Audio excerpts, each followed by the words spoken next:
할렐루야. 옆에 사람에게 인사합시다. 사랑합니다. 축복합니다. 뒷사람도 인사합니다. 사랑합니다. 축복합니다. 좋습니다. 저도 처음에 회중석에 앉아 있는데 갑자기 부흥사님이 오셔가지고 양쪽에 인사를 하래요. 그동안 한 번도 안 했거든요. 그냥 앞만 보고 있었는데 갑자기 옆을 보라고 해서 인사를 하는데 편하지는 않았어요. 그러나 자꾸 하다 보면 그 배경음은 빨리 꺼지면 괜찮습니다. 어쨌든 어렵지만 이제 자주자주 하다 보니까 굉장히 친숙감이 들고 또 장로님하고 언제 제가 한번 맞절할 기회가 있겠습니까? 그래서 그때 한번 그렇게 하기도 하고 그랬었습니다.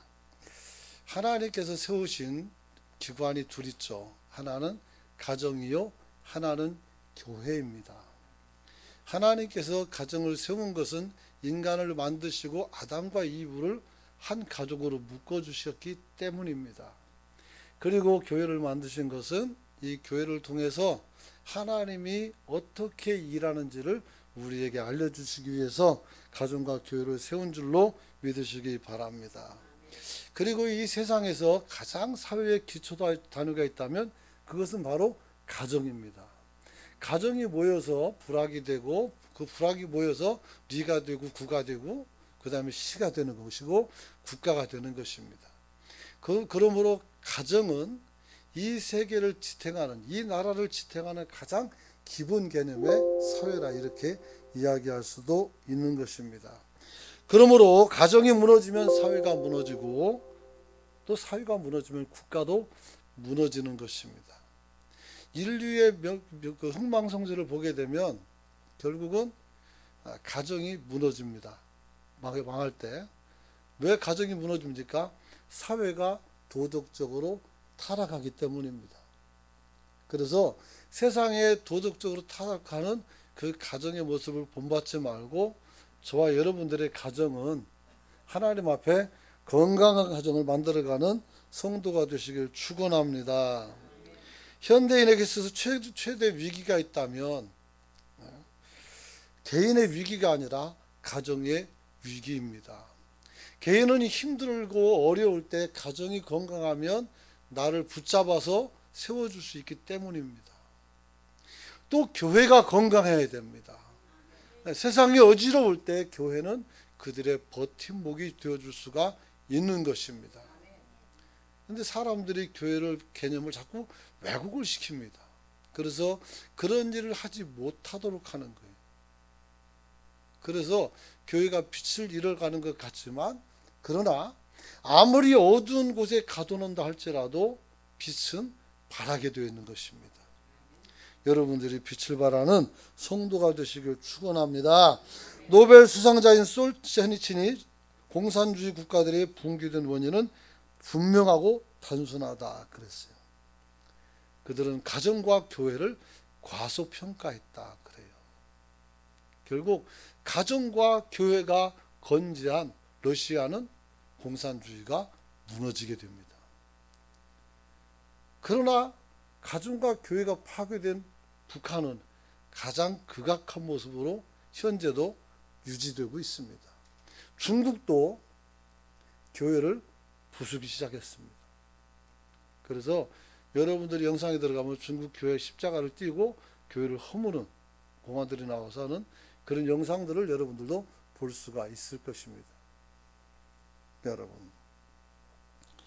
세계적인 대재벌이었던 폴 제티는 이렇게 말했습니다. 내가 만약 2달 동안만 가정의 행복을 가질 수만 있다면 내 전 재산을 다 내놓겠다 그랬어요. 이 사람은 5번이나 결혼을 했던 사람이었습니다. 돈이 많아서. 여자가 5명이나 됐어요. 그런데 오늘 그는 참 사랑을 느끼지 못하고 비참한 인생으로 마감을 했습니다. 가정을 지키지 않고 결국은 인생을 허비하게 된 거죠. 그래서 이 사람을 보고 사람들은 이렇게 말했습니다. 행복은 돈 주고 살 수가 없는 것이다. 행복은 돈 주고 살 수가 있는 게 아닙니다. 그러므로 저와 여러분들은 하나님이 주신 은혜로 서로 행복하게 살아가는 성도가 되시길 축원합니다.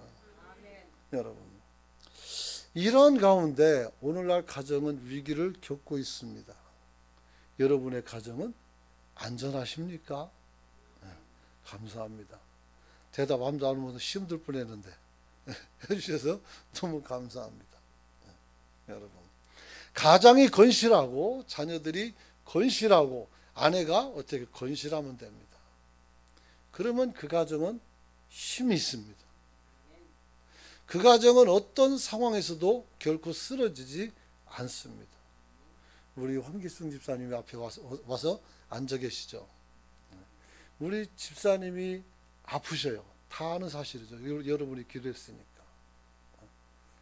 오랜 동안 치료를 했으나 완치가 되지 않았어요. 그러나 이것이 더 잘하지도 않아요.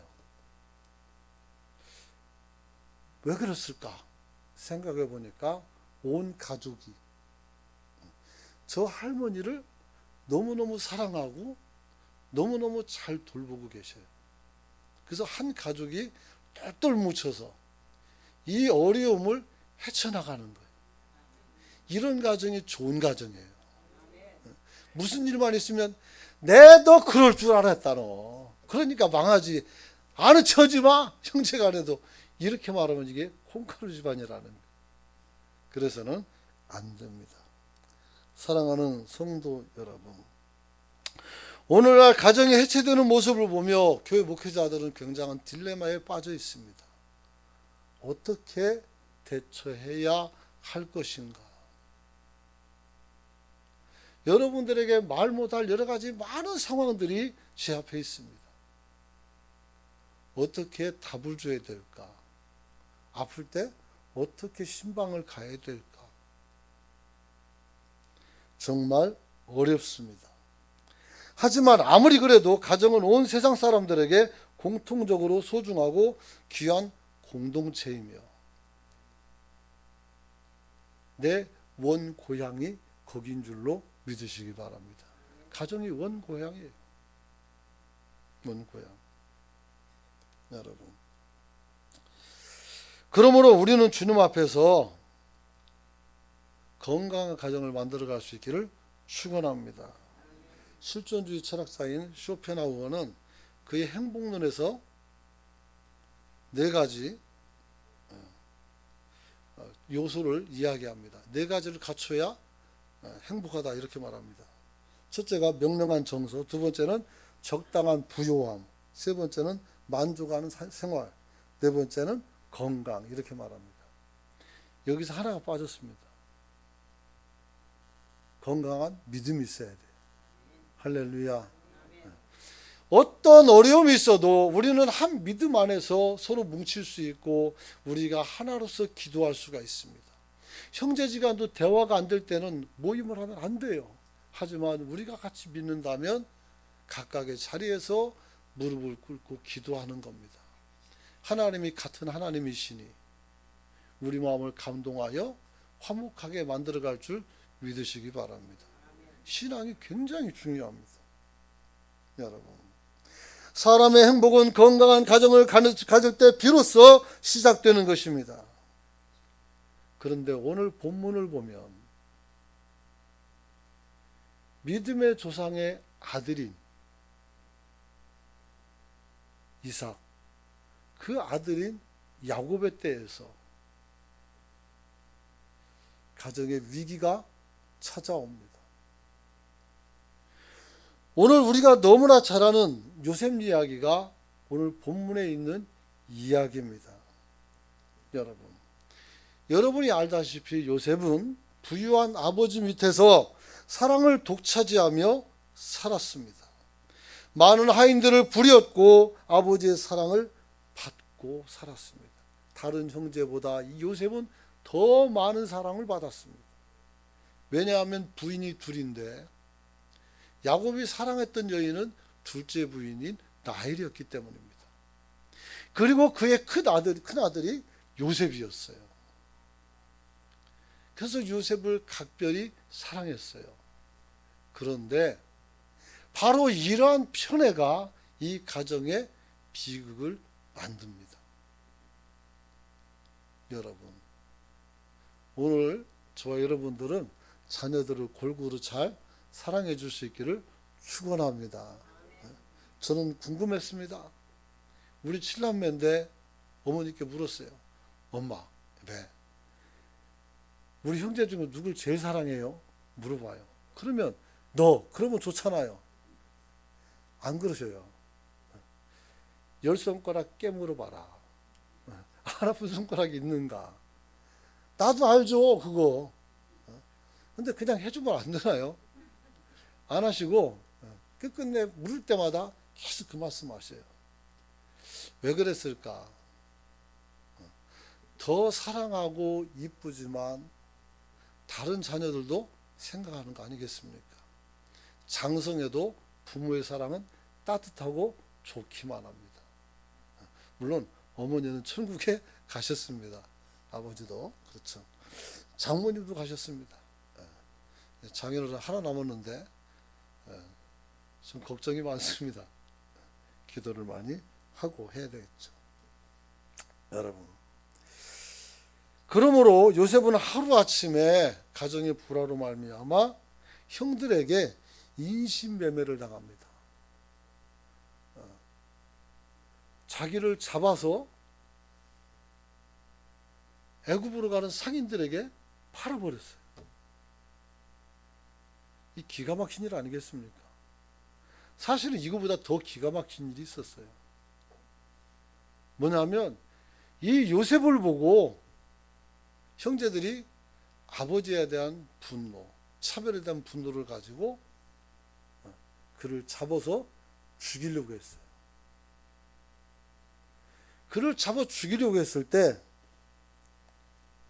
루벤이 막아서 구덩이에다가 집어넣는 것으로 끝냈어요. 피를 보지 말라고 했어요. 그러다가 유다가 보니 마음이 안 좋으니까 어떻게 살릴 방법이 없는가 보니까 상인이 지나갈 때 그걸 꺼내서 팔았던 겁니다. 사랑하는 성도 여러분, 그 후로 자그마치 12년 동안에 애굽에서 노예로 말할 수 없는 고통과 학대를 경험합니다. 물론 성경에는 그가 굉장히 건실하게 일했고 거기에서 형통케 되는 모습도 보여줍니다. 그러나 그렇다고 해서 이 사람이 노예 신분이 바뀌는 것도 아니고 나중에 지하 감옥으로 가게 되는데 죄인의 신분이 바뀌는 것도 아니었습니다. 자그마치 12년이었습니다. 군생활 3년도 길어서 죽을 것 같은데 12년을 어떻게 삽니까? 정말 중죄죠. 여러분, 그런데 이제 그가 총리가 되어서 그 나라들을 다스립니다. 그 나라를 다스리는데 왕이 꿈을 꿨는데 7년 풍년과 7년 흉년에 관한 꿈을 꿨고 요셉이 그것을 해석해서 거기에서 총리가 됐던 것입니다. 그런데 이제 한 몇 년 되지 않아 가지고 가뭄이 왔고 아직 끝날 때가 멀었는데 이제 형제들의, 다시 말해 아버지 집 야곱의 집에서 양식이 떨어져서 형제들이 양식을 사러 오게 됩니다. 그리고 그 형제들을 요셉이 직접 대면을 합니다. 어떤 생각이 들었을까요? 여러분, 나중에 창세기 45장 보니까 오늘 본문 3절이죠. 요셉이 자기 신분을 밝힙니다. 3절에 보니까 요셉이 그 형들에게 이르되 나는 요셉이라 내 아버지께서 아직 살아계시니까 형들이 그 앞에서 놀라서 대답을 못하더라 그랬어요. 서로 마주보고 있지만 요셉의 모습이 너무 많이 변화되어 있고 요셉이 한 나라의 총리가 되어 있었기 때문에 설마 라는 생각을 가져서 못 알아보게 된 거예요. 여러분. 근데 거기 있는 그 총리가 형제들에게 나는 요셉이라고 바뀌었을 때 그들은 정말 놀라게 되었던 것입니다. 여러분. 요셉이 형제들이 놀란 것은 요셉이 애굽으로 끌려가서 노예로 끌려갔다가 살아 돌아와서 놀란 것도 아닙니다. 그가 재상이 된 것도 아닙니다. 왜 놀랄까요? 우리는 그를 죽이려고 했고 그를 팔았던 장본인들입니다. 자기 죄가 생각이 나서 할 말이 없는 겁니다. 요셉이 출세해가지고 내가 놀라는 것이 아니라 이 출세한 사람이 요셉이라는 사실이 두려운 거예요. 왜? 내가 그에게 악행을 했기 때문이죠. 여러분. 그런데 요셉의 반응은 형제들의 생각과 전혀 다릅니다. 나는 이제 죽었다 생각하고 있는데 요셉은 어떻게 합니까? 분노와 복수심 그리고 편에 대한 원망으로 자기 동생을 죽이려 한 그들과는 다른 생각을 가지고 있었죠. 그게 바로 뭡니까? 한번 따라서 합시다. 용서입니다. 성경에서 가장 강조하고 있는 것이 뭐라고 생각합니까? 믿음? 아니, 사랑이에요. 사랑. 성경은 하나님의 사랑을 기록해 놨어요. 그리고 그 사랑의 정점이 무엇이라고 생각합니까? 용서예요. 우리가 누군가를 용서하는 것처럼 하나님도 우리를 용서하시는 줄 믿으시기 바랍니다. 우리가 그것을 믿는 것이고 그 믿음으로 용서할 때 우리는 하나님의 자녀로서 하나님의 복 가운데 살아가게 되는 줄 믿으시기 바랍니다. 여러분 5절에서 8절까지 요셉은 이렇게 말합니다. 근심하지 마세요. 나를 이곳에 팔았다고 걱정하지 마세요. 한탄하지도 마세요. 하나님께서 내 생명을 구원하시라고 하나님께서 구원하시려고 나를 당신들보다 먼저 이곳에 앞서 보내신 겁니다.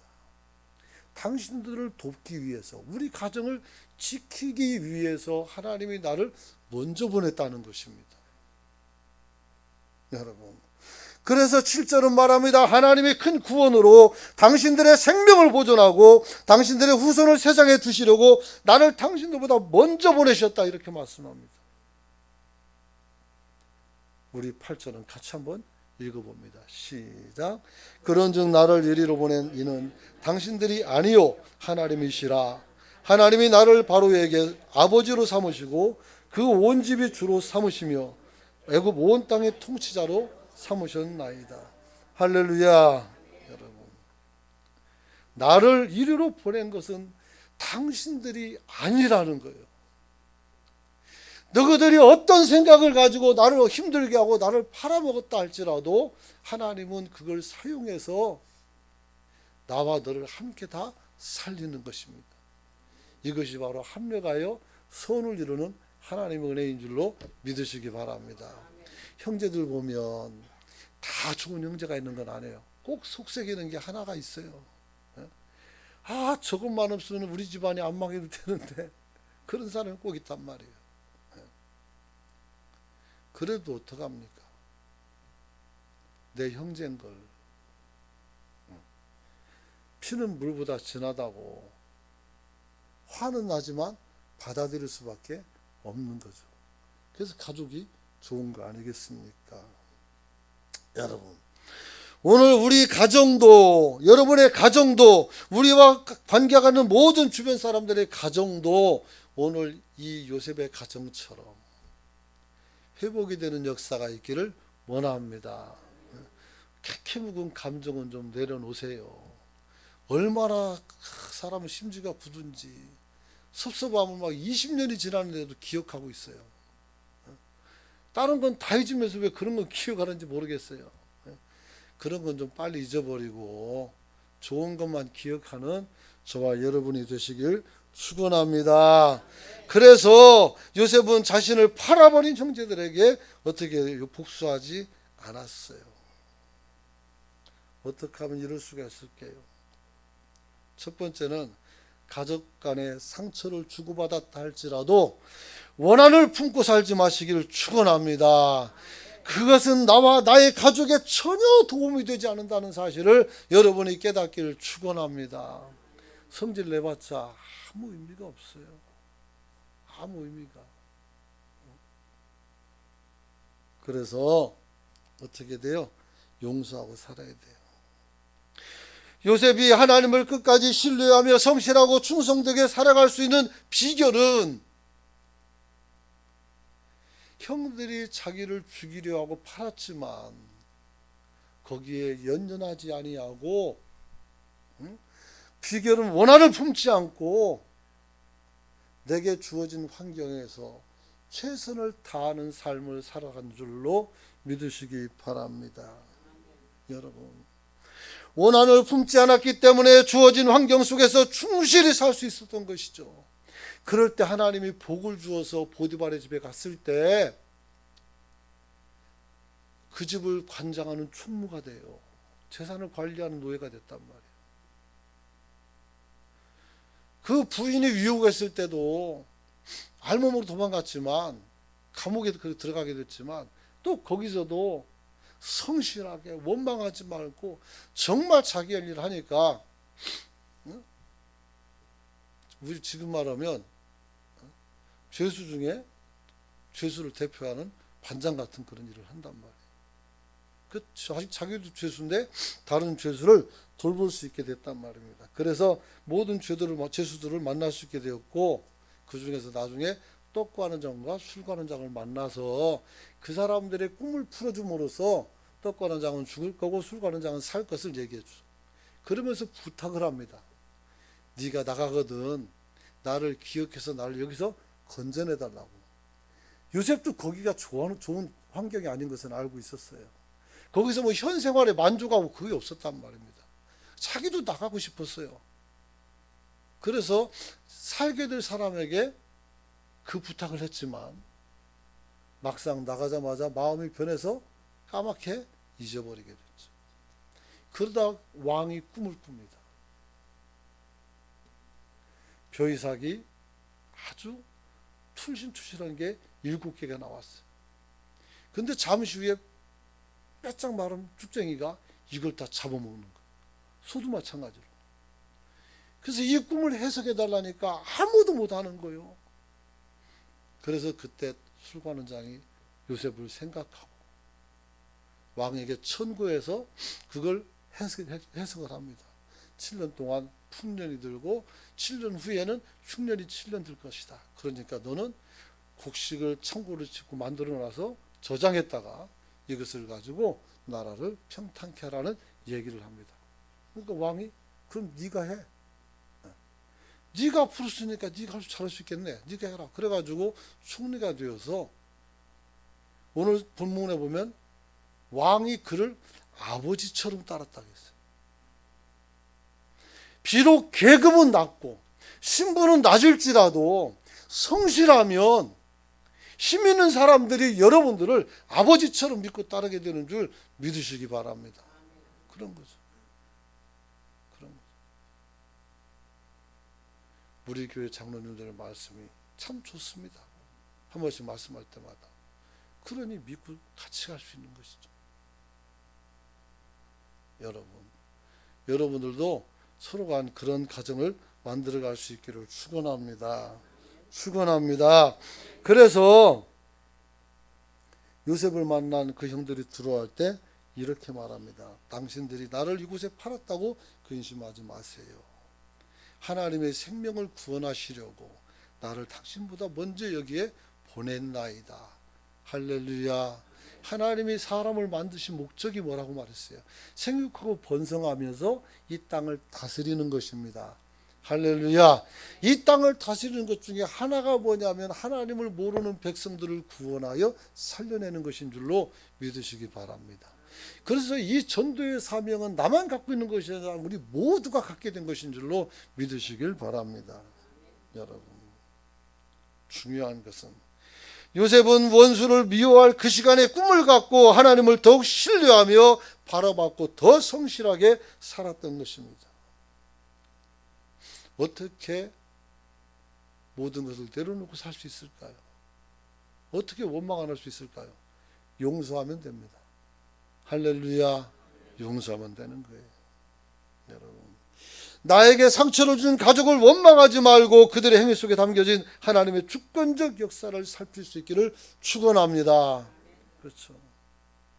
하나님이 나를 어떻게 사용하든지 그건 하나님의 뜻입니다. 그리고 하나님의 일이에요. 나는 거기에 어떻게 순종할 것인지 이건 내 일입니다. 원망과 분노를 가지고 못 따라갈 것인지 아니면 내려놓고 하나님을 올바로 따를 것인지 여러분들이 선택할 수 있기를 축원합니다. 특별히 가정 안에서 말입니다.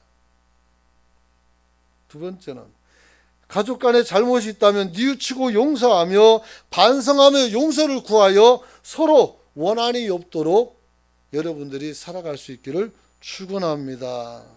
여러분, 이 형제들이 비록 차별을 당하면서 서럽고 화가 나서 요셉을 죽이려다 팔았지만 본 마음은 그렇지 않아요. 본 마음은. 창세기 37장 22절 보니까 비록 아버지 편애에 대한 원망으로 동생들을 구덩이에 빠뜨렸지만 장남 르우벤은 요셉을 해할 마음을 거뒀어요. 장남이 중요한 거예요. 교회에서 장로님들이 중요한 거예요. 교회 안수 집사님도 권사님들이 중요한 거예요. 교회 안에 집사님들도 굉장히 중요한 거예요. 여러분들이 어떤 마음을 먹느냐에 따라서 선한 열매가 맺혀지고 악한 열매가 맺혀지기 때문인 것입니다.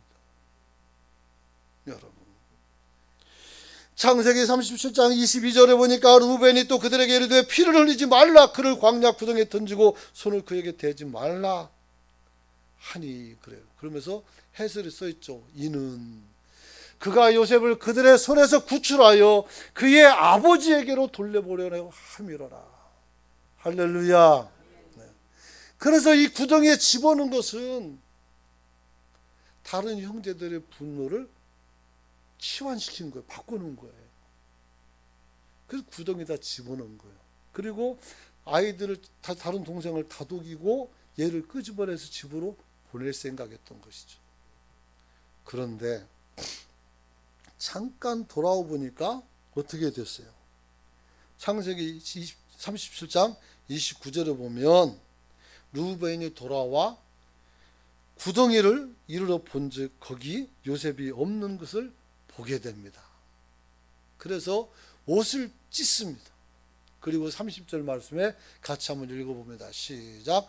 아우들에게로 되돌아와서 이르되 아이가 없도다. 나는 어디로 갈까?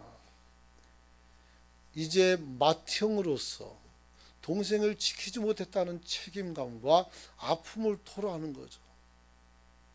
이 아이를 살리고 이 아이를 집에다 데려놓아야 내가 아버지 아들로서의 일을 감당하는 건데 얘를 팔아버리고 딴 데 잊어버렸으니 어떻게 합니까? 내가 어디로 갈까? 내가 아버지의 얼굴을 어찌 볼까? 내가 정말 다른 그 부모를 어떻게 볼까? 요셉의 어머니를 어떻게 봐요? 또 나를 가리키는 내 아는 또 어떻게 보냐고요? 부끄러움을 아는 거예요. 여러분, 형제간에 서로 다툼이 있었다면 네가 잘했네 내가 잘했네 따질 필요가 없어요. 그것은 부모 앞에 불효한 것이니 부끄러운 것인 줄로 여러분이 믿고 화목할 수 있기를 축원합니다. 축원합니다. 그러나 이것이 르우벤만 그런 것은 아니었습니다. 유다는 동생을 살리기 위해서 다른 동생들의 원망과 분노를 피하기 위해서 이스마엘 사람들에게 요셉을 팔아버린 거예요. 어차피 집으로 데리고 가봤자 계속 우리가 억압하고 힘들게 할 테니까 차라리 네 인생 살아라고 내보낸 거 아니겠습니까? 그래서 요셉이 팔려가는 거예요. 놀라운 사실은 요셉이 어떤 저항을 했다는 얘기가 하나도 안 나오고 있어요. 그래서 이 사람이 어떤 사람인지 참 궁금해요. 여러분. 그래서 오늘 다른 동생들도 형인 유다가 동생을 팔을 때 그들도 어떻게 해요? 27절에 보니까 그의 형제들이 청중했다. 듣고 순종했다는 거. 다른 형제들도 동생을 팔 마음이, 뭔가 죽일 마음이 없었던 것이죠. 여러분, 세 번째는 형제들은 요셉에게 양식을 구하러 왔을 때 자신의 가족을 소개할 때 그는 그냥 애굽의 총리였어요. 그 사람들이 알기로는. 우리는 그가 요셉인 걸 알지만. 그때 이 형제들이 자기 가족을 소개하며 12 형제 중에 요셉을 기억하고 그를 향해서 사라진 자라고 표현합니다. 이 말은 이들이 요셉을 지금까지 기억하고 있다는 것을 의미하는 것입니다. 그래서 창세기 42장 13절 보면 그들이 이르되 당신의 종 우리들은 12 형제로서 가나안 땅 한 사람의 아들들이라. 막내 아들은 오늘 아버지와 함께 있고 또 하나는 없어졌나이다. 없어진 게 누구요? 요셉이죠. 우리는 한 아버지 아들들이라. 그럼 아버지가 하나씩 몇 사람이나 된다고. 근데 이렇게 얘기한 것은 어머니가 둘이라서 그래요. 그래서 우리는 같은 배다른 형제지만 같은 형제라는 것을 의미하는 겁니다. 그래서 요셉의 마음이 거기서 그동안 좀 맺힌 거 있을 거 아닙니까? 녹아지기 시작하는 거예요. 사랑하는 성도 여러분. 그래서 요셉은 그들에게 양식을 주고 정탐꾼의 누명을 씌워서 그들로 하여금 다시 올 때는 동생 베냐민을 데리고 올 것을 요구를 합니다. 그들을 시험한 것이죠.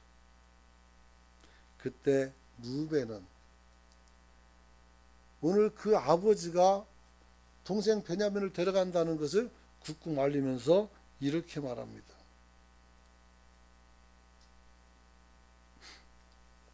창세기 42장 36절 말씀 같이 한번 읽어봅니다. 아버지의 마음이 보입니다. 시작. 그들의 아버지 야곱이 그들에게 이르되 너희가 나에게 내 자식들을 잃게 하는도다.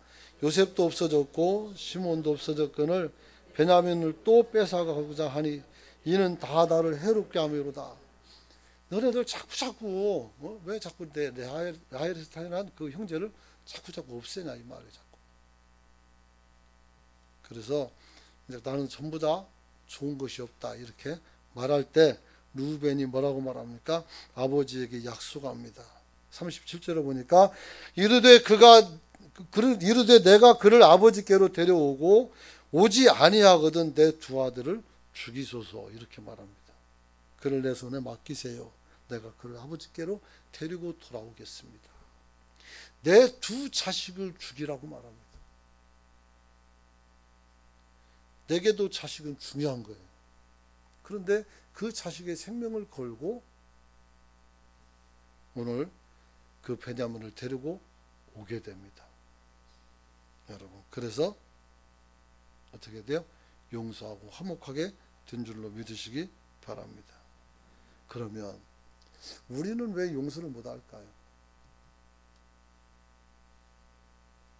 그것은 마음의 상처를 입었기 때문에 그렇습니다. 여러분, 마음의 상처는 대개 몇 가지 경우에 의해서 이루어지는데 오늘 본문을 중심으로 살펴보면 첫째는 자랑하는 말 때문에 그렇습니다. 자랑하는 말. 에레미야서 9장 23절 보니까 여호와께서 이같이 말씀하시되 지혜로운 자는 그의 지혜를 자랑하지 말라. 용사는 그의 용명을 자랑하지 말라. 부자는 그의 부함을 자랑하지 말라. 이렇게 말씀합니다. 야고보 3장 14절에도 그러나 너희 마음의 속에 독한 이 시기와 다툼이 있으면 자랑하지 말라. 진리를 거스러 거짓말하지 말아라. 이렇게 말합니다. 고린도전서 13장 4절에 보면 사랑 속에 뭐가 있어요? 자랑하지 아니하며. 자랑하지 않는 건 사랑이라고 말하고 있습니다. 요셉은 자신을 자랑하길 즐겨했던 사람이었습니다. 하루는 꿈을 꾸는데 내 곡식단이 있고 형제들의 곡식단이 있는데 11개가 다 와서 나한테 절을 했습니다.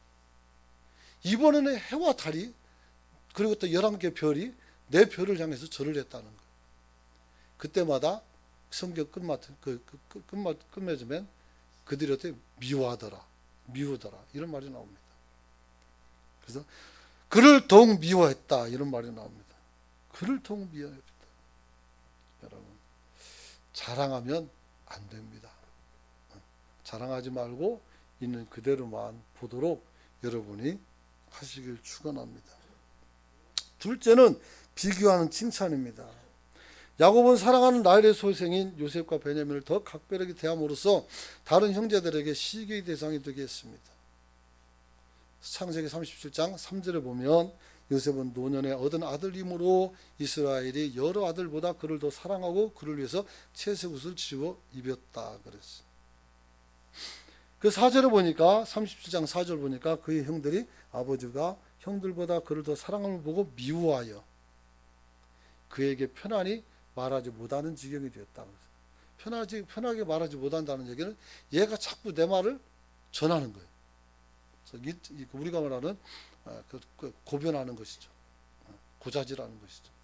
그러니까 안 되는 거죠. 바로 이것이 어떻게 돼요?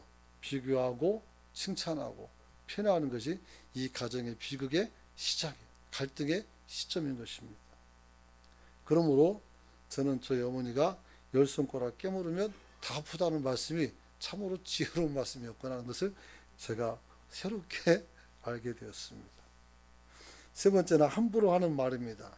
자녀들이 상처를 입게 되는데 누구를 통해서 받는가 조사했는데 아버지가 40.7%, 어머니가 32.1%라고 합니다. 조금 작으니까 뭐 위로가 됩니까? 결국 부모가 합해서 70% 넘게 아이들에게 상처를 주고 있다는 사실입니다. 왜 그러느냐? 그러니까 함부로 말을 하는 거예요. 내 자식이니까 편하니까 말할 수 있는 거죠. 또 부모도 마찬가지, 자식들에게 가장 큰 상처를 받아요. 그래서 안타깝죠. 특별히 은근히 무시하는 말을 해서는 안 됩니다. 아무리 가까운 사이라도 자존심은 지켜주는 것이 좋습니다. 여러분, 자존심 상하고 무시당하면 형제까지도 서로 죽일 수가 있습니다. 가인과 아벨은 결국 이것 때문에 죽었습니다. 여러분, 오늘 요셉의 형제들은 곡식 땅까지 이야기는 그럴 수 있다고 생각했습니다. 하지만 해와 달과 즉 아버지 어머니까지 너한테 저런다고 얘기하니까 거기서 어떻게 돼요? 화가 났죠. 그래서 아버지가 개입을 합니다. 창세기 30장 10절에 보니까 그가 그의 꿈을 아버지와 형들에게 말하며 아버지가 그를 꾸짖고 그에게 이르되 내가 꾼 꿈이 무엇냐? 나와 내 어머니와 내 형들이 참으로 가서 내 땅에서 내게 절하겠느냐? 그렇게 물어봤어요. 혼낸 거죠. 하지만 마음속에는 간직했다 그랬어요. 이게 하나님이 주신 꿈이라고 생각했기 때문에 그렇겠죠. 결국 어떻게 됩니까? 이런 작은 것들이 모여서 형제들에게 마음의 상처로 다가왔던 것입니다. 사랑하는 성도 여러분, 오늘 우리가 갈등을 느끼는 또한 미움 때문입니다. 형제들은 계속 이런 일이 있을 때마다 요셉을 미워하게 됐습니다. 그 미움이 쌓이다 보니까 저놈의 새끼를 제가 없애버리게 말해야 되겠다 하면서 그를 죽이려 했던 것입니다. 그러나 그도 형이고 혈육이니까 마음을 바꿔먹은 것이죠. 오늘 자식 간에 서로 간에 미움을 갖지 않도록 잘 관리할 수 있기를 축원합니다. 여러분, 그리고 이런 과정 속에서는 어떻게 물리적인 손해를 보게 됩니다. 손해를 보게 돼요. 어떤 화목한 가정도 아버지의 재산을 유산을 나눌 때 보니까 굉장히 날카로워집니다. 그렇게 사이가 좋았는데 그 유산을 가지고 얼마나 대립을 심각하게 하는지 정말 무섭습니다. 요즘은 또 부모 간에도 자식 간에도 이런 재산 갈등이 심해지는 것을 확인할 수가 있습니다. 저와 여러분들은 여기서 벗어날 수 있기를 축원합니다. 누가복음 15장에 보면 잃어버린 아들이 돌아왔을 때 큰아들이 잔치한 것을 보고 들어가기를 꺼려합니다. 그래서 아버지가 나와서 그 아들을 데리고 갑니다. 그때 아들이 원망을 합니다. 저렇게 허랑방탕하고 아버지 재산을 축낸 그놈을 향해서는 잔치를 해주면서 나는 여기서 정말 고생하고 아버지를 도왔는데 나에게는 염소 새끼 한 마리 안 잡아주니 내가 섭섭하다는 얘기를 합니다. 그때 아버지가 무슨 말을 합니까? 우리가 속이 좁아서 그래요. 아버지가 이렇게 말합니다. 내 것이 다 네 것이 아니냐. 네 동생은 죽었다가 살아온 것이다. 왜 우리는 아버지처럼 보지 못할까요? 왜 우리는 아버지처럼 말하지 못할까요? 속이 좁아서 그래요. 넓은 마음을 갖기를 축원합니다. 결론은 그겁니다. 상처는 치유받아야 합니다. 우리가 형제를 용서하면 우리의 마음과 상함을 우리 주님이 치유해 주십니다. 하나님께서는 요셉을 높이심으로 그를 치유하십니다. 또 죄를 졌던 형제들은 동생이 잘된 것과 그를 통해서 주시는 복을 통해서 어떻게 그들도 회복이 되는 것입니다. 그 이후로 형제들이 싸웠다는 얘기가 한 번도 안 나옵니다. 사랑하는 성도 여러분, 요셉을 보십시오. 형제들을 용서했습니다. 용서해야 마음이 평안이 옵니다. 용서는 상대방을 위해서가 아니라 나 자신을 위해서 하는 것입니다. 용서는 사랑의 제일 큰 행동인 것입니다. 용서는 몇 가지 원리가 있습니다. 첫째는 조건이 없어야 됩니다. 두 번째는 사랑이어야 합니다. 세 번째는 용서는 내가 먼저 하는 것입니다. 기왕 용서할 거면 일찍 하는 것이 더 좋습니다. 네 번째는 용서에는 제한이 없어야 합니다. 오늘 여러분의 마음속에 어떤 마음이 생겼는지 모르겠습니다. 저희 가정도 갈등은 있습니다. 그리고 저희 형제들 간에도 갈등도 있죠. 왜 없겠습니까? 좋은 것만 있는 것은 아닙니다. 우리 사촌과도 갈등이 있습니다. 기분 나쁜 일도 있고 열받는 일도 있습니다. 그러나 중요한 것은 다 내려놓는 것입니다. 가깝게는 아내에게, 남편에게 섭섭함이 있을 수 있습니다.